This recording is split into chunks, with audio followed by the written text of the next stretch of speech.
All right, Shalom. Oh, sorry. Okay. Right. All right, Shalom.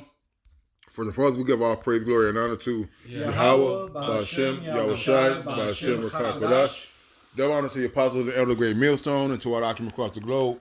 Pushing the word truth in the city, we want to say Shalom. I'm sitting here with the brother Asha and the brother Rapaya. This is Adayanawa, the Great Millstone Campus, Chicago. And, we're going to go into having patience with brethren and having understanding of brother situations and where they are in the faith. All right, because matter of fact, somebody get that real quick. The Lord give everyone according to his measure, roughly paraphrasing. Yeah, measure of faith. Okay, because everybody's not gonna be on the same level of understanding, the same level of maturity in the truth. All right, and we're gonna get Romans 14. We're not gonna make it too long because we're kind of pressed for time. We're just gonna get into it. You got that real quick, Rapire? Every man the measure of faith? Yeah. Yeah. Okay. This is Romans 12, verse 3. For I say, through the grace given unto me, to every man that is among you, not to think of himself more highly than he ought to think, but to think soberly, according as the Most High hath dealt to every man the measure of faith. Right, man. Okay. Everybody got their own measure of faith, man. All right. And we can't just be so caught up in ourselves and thinking that we're on a level, all right, and because the brother's not on that level that we want him to be, that he to be disregarded, all right. If the Lord has that brother here, he has him here for a reason, all right. We're not in the business of pushing brothers off the cliff, right. All right. We're here to snatch them off the cliff, all right, to bring them back into safety. All right, somebody get that Luke 13 and 8, 7. No, it's like it's 6. Yeah, sorry, Luke 13 and 6. It's Luke 13 and 6. This is a parable of a barren fig tree. As your elder I down now is expressing about the patience. Luke 13 and 6. He spake also this parable. A certain man had a fig tree planted in his vineyard, and he came and sought fruit thereon, and found none. Right. So just imagine that you in your backyard, you bought these seeds, you planted it, right, and you waited all the years because it takes a long time for a tree to grow. Facts. Then it takes longer for it to even produce fruit. Mm-hmm. Yeah. All right. So you got a tree sitting in your backyard all these years, and you waiting for the right, for it to get the right age. So you're like, okay, it's been a couple of years, I should be getting some fruit. All right, but go ahead. Then said he unto the dresser of his vineyard, Behold, these 3 years I've come seeking fruit of this fig tree, and find none. Cut it down. Why cumbereth it the ground? Right, man. Okay, so you can put this tree in your backyard, and every summer you expect to get some damn figs off of it. And year after year, you don't get nothing. You may get like some underripe, underdeveloped figs, all right, and some of you might not get none. So like, damn, why is this taking up space? All right, because really, really a tree that doesn't bear fruit, it sucks up the nutrients in the soil from other plants that are around it. Mm-hmm. So it really is taken away from the rest of the plants that's in the garden. Mm-hmm. You see? Go ahead. Hold on. I'm gonna get that word for cumbereth real quick. Cumbereth. I got it right here. Go ahead, Doc. It's G, which is Greek, G 2673. Kat or ego. Let me say it wrong. Sorry. To render idle, unemployed, inactivate, inoperative, to cause a person or thing to have no further efficiency, to deprive of force, influence, power, to cause to cease, put an end to, do away with, annul, abolish, to cease, to pass away, be done away, to be severed from, separated from, discharged from, loose from anyone, to terminate all intercourse with one. Right, man. Basically, it's no good. It's not useful. It's idle. It's idle. It's not producing nothing. Yeah. All right, it's just sitting there, man, taking up space. All right, like like you paying $1 million for this dude just to sit at the bench. Right. God. It's a waste of money. Right. Waste of resources. Right. Go ahead. And he answered and said unto him, Lord, let it alone this year also, till I shall dig it about and dung it. Right. So, so to dig about it, right? Is you're trying to salvage it. Right. All right. You know it's a good seed. All right, but what's hindering it from growing and producing fruit? All right. So our job is to make sure that we are giving that fig tree the proper nutrients, the proper care and attention that it needs to be productive. You see? So we got brothers in the truth, all right, who are maybe behind the curb a little bit. Our job is to strengthen that brother. You see, to lift up the hand, lift up the weak hands and feeble knees and hang down low. Mm-hmm. All right, our job is to dig around that tree, give it some more fertilizer, magnesium. You talked about earlier, the magnesium and the phosphorus and the phosphates, right? Then we're gonna come back and see if it produces fruit. All right, it may take 3 years, it may take 4 years, but we just don't cut it down, man. We got to make sure that we do our job in building brothers up, man. You see? Go ahead. All right, this is 9. And if it bear fruit, Salaki, this is Luke 13:9. And if it bear fruit, well, and if not, then after that, thou shalt cut it down. Right. So we got to do all that we can to help brothers come along to a certain level, man. All right. All right. A fig tree and an apple tree and a banana tree, they're all going to yield their fruit at different times. Mm-hmm. That's good. So we can't base the growth of a fig tree in the same growth of a watermelon or a pecan tree, man. All right. So our job is to do what? Make sure that we're giving it the proper care and the things it needs to be productive, man. All right. You're gonna have brothers in the truth that it just takes a while for them to learn, man. And that's what comes being patient. All right, being understanding that we're all not Floyd Mayweather. All right, we're not all Steph Curry. Somebody got to be Draymond Green, Tyrone Poole. Yeah. You see? But all in all, guess what we're gonna do with Tyrone Poole and Draymond Green? We're gonna stay after practice with him. We're gonna work on his screens. We're gonna work on his free throws. All right, his post moves. All right, and if he's still unproductive, then then you may have to go look at other options, man. You know, I got pieces, man. Go ahead, swing them swords. So I was gonna get this Romans, and this ties into that with this patience. This is Romans 15 and 14. I mean, it's just like Romans 15 and 5. For whatsoever things were written aforetime were written for our learning, that we through patience and comfort of scriptures might have hope. Now, and why I brought that out is because everything was written for us to understand. This whole scripture to dung it, the whole scripture to have patience. These is written to teach us to have patience, to understand what patience means, just like the elder brother was just going into. We have to discern through the scriptures how to deal with the brothers and have patience with the brothers based off what happened to brothers in the scriptures in ancient time.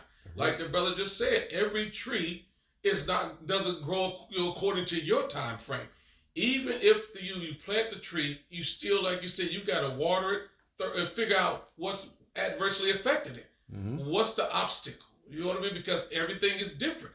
Every brother's going through different trials and tribulations. That, you know what I mean? So you can't say to this brother, like you just said, you be Curry. Everybody can't be Curry. Mm-hmm. Everybody's not on an accelerated learning curve.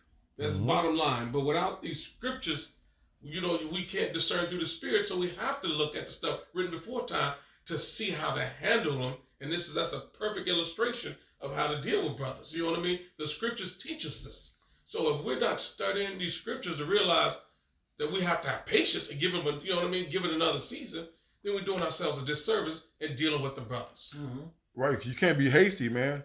Yeah. All right, it's like you talking earlier about being impatient. Yeah. You can be so impatient that you miss your boat ride, man. You see, because a lot of times when things don't go according to the way we want them to go, all right, you chop it down too early, and the next year may been the money year, man. Right. You know, so we gotta be more long suffering with brothers, because those brothers who get put out or kicked out, they just didn't get kicked out and put out. Brothers labored with them. You got rebuked and corrected and put on probation. You got warning. You got suspended. You know, and after a while, like, damn, okay, it is not gonna, you know, may not be for you. You know, somebody get that Ecclesiastes 11, unless you got something. I got something. This is Romans 14:4. Who are thou? Matter of fact, perfect. Perfect. I started Start at 1. Romans 14:1, and this is titled "The Danger of Criticism." Romans 14:1, him that is weak in the faith receive ye, but not to doubtful disputations. Right, because you got some brothers who are don't have much faith as an elder brother may have, man. All right, but just because he don't have that big of a faith, don't mean he don't have any faith, man. Right. What y'all try to say? The faith of what? A mustard seed. And that's all the faith you need. Yep. All right, go ahead. Verse 2, for one believeth that he may eat all things, another who is weak eateth herbs. Right, man. You got some people who are just milk. Some others are just basic brothers, man. Hey, and that's what it is. Steve Kerr. Right. All right, he ain't no superstar. Like, you can't build no team around him. Not at all. All right, but guess what? The part he plays is a very good part. You can't ask him to post nobody up. You ain't gonna ask him to shake nobody and go to the lane and reverse layups and dunk on nobody, man. You see? Right. But then you got Scottie Pippen, who can do all of that. Right. But because the brother can't do what an older brother does, or a more a heavier dose of a spirit that the brother has, you can't compare. You see? Go ahead. Verse 3. Let not him that eateth despise him that eateth not, and let not him which eateth not judge him that eateth, for the Most High hath received him. Mm-hmm. Who art thou that judgest another man's servant? To his own master he standeth or falleth, yet he shall be holden up, for the Most High is able to make him stand. You know, because you gotta be careful who you're criticizing, because these are men that the Heavenly Father gave to Yahweh Shai, you know, Lord willing. All right, that's why they're drawn to him. And yes, they might not be the precept king, all right, or know all the Hebrew, all right, but guess what? They believe and fear the Lord. They believe in Yahweh Bashem Yahushai, and to the best of their ability, they're trying to serve him, you know, through faith, you know. I got one more verse. One man, verse 5, one man esteemeth one day above another, another esteemeth every day alike. Let every man be fully persuaded in his own mind. So some brothers' faith, it might take a while to increase, you know, to grow, you know, and others might abound day by day. You know what I mean? We have examples of that, like, you know, the brother Matatia, you know what I'm saying, who excelled extremely fast. He's literally the one that he saw this playing upon tables and his ass started running, you know? He's a great example of that. You see, but not everyone is Matatia. You see, and these smaller members, all right, There's comely parts. Yes, that we think to be less. This is 1 Corinthians 12:23, and those members of the body which we think to be less honorable, upon these we bestow more abundant honor, and our uncomely parts have more abundant comeliness.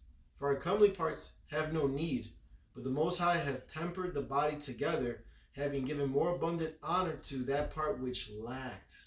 You know, and that's very important, man. All right. When you see a person, what do you see? You see the outside. Yeah. You see how good they look, their physical frame. But really, what makes it tick?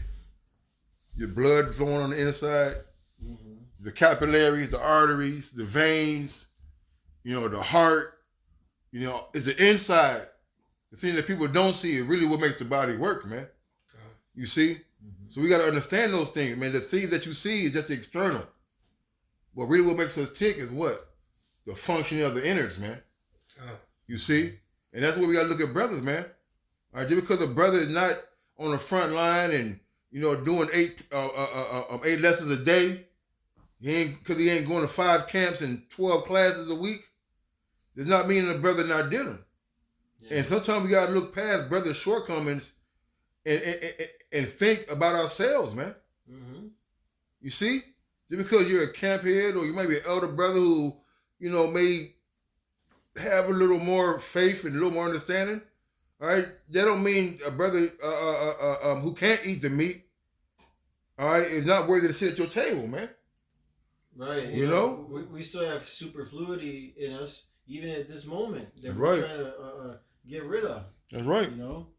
That's right. That's why, like the brother brought out earlier about removing the mole out of your own eye. There's things that you're still missing and not seeing, because you believe you're on a level, all right, but you're not seeing the whole picture. This man is fighting for his life here, man. And it might not be the way you like it to be, all right, but the Lord has called him.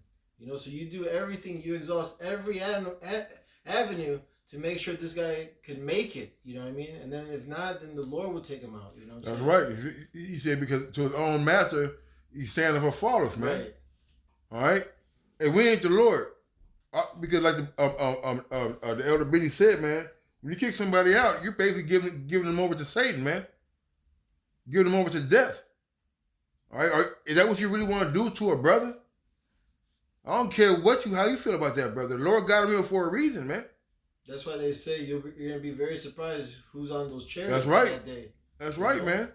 And also, too, you got to think of your favorite person in the Bible. Outside of Yahweh Shai, of course, but, we got our own particular books we like to read. And imagine that brother being that person. And you treat him like shit, man. Yeah. You want to kick him out. You want to cut his head off every time. You see? That may be Malachi. That may be Job. Right. Daniel. It may be Daniel. It may be Nehemiah. It may be Ezra. It may be anyone in the scriptures, man. And here you are. You want to kick them out of a transgression that you disapprove of. Right. We're still under grace, And not only are we under grace, well, let me go dig in your closet. That's what I'm saying. You You gotta be more long suffering. That's right. Here it is.